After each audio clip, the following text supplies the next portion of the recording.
পাবনার ঈশ্বরদীতে বীরু মোল্লা নামের union BNP নেতাকে গুলি করে হত্যা করা হয়েছে।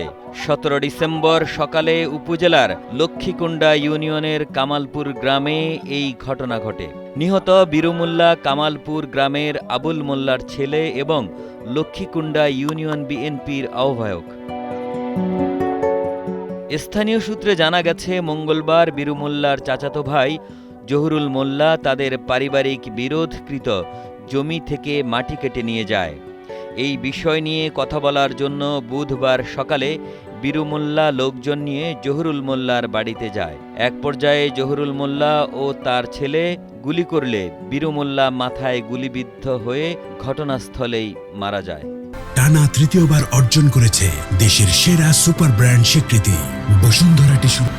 গত রাত্রে কি করছে যে আমার দাদার জমির পুরা মাটি অবৈধভাবে উত্তোলন করে নিয়ে গেছে, আমরা টের পাইনি। পরে সকালে আমার চাচাতো ভাই আমার সেজো ফোন দিয়ে বলেছে যে সেজো এরকম হচ্ছে মাটি কাটি নিয়েছে।